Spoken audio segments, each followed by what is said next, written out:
this seemed like the simplest way to do this, Precious, without sitting right down next to you, because I know it's a little bit confusing. So I'm logged in as you right now on NoRedInk, and I'm going to go ahead and continue the pretest. So if I click on this guy right here, I'm assuming you saw this guy, and all they're doing right here is explaining what this section is about.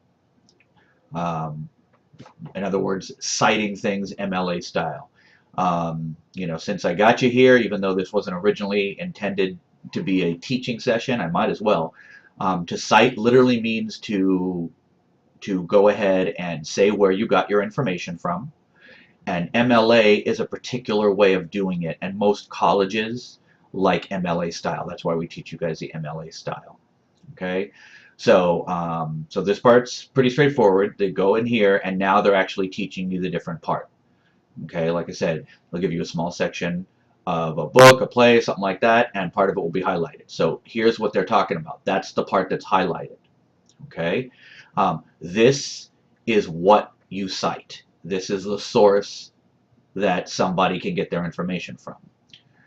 And then on the next page, they talk about seeing part of a student's essay that uses the highlighted portion. So if we went back, you would see that this are the exact same words that came from this cited source right down here.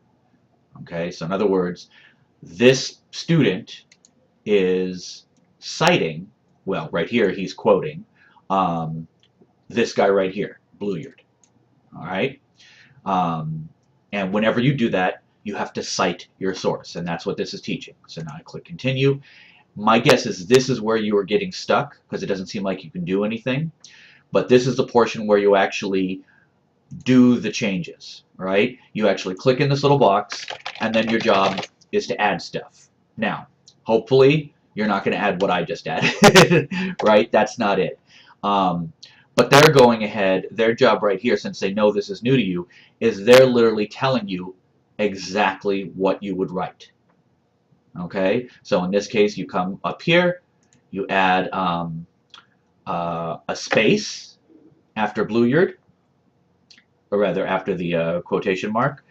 Then you add a parentheses, you type Blueyard, another space, and then you give the page number.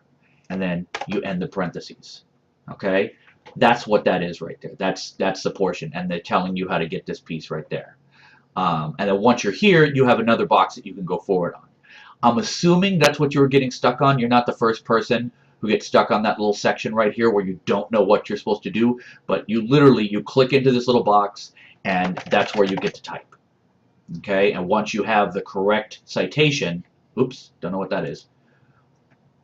Once you have the correct citation, they will tell you so. They'll tell you that it's correct.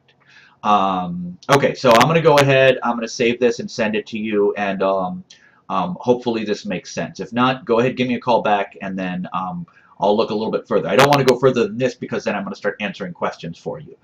So hopefully this does the trick.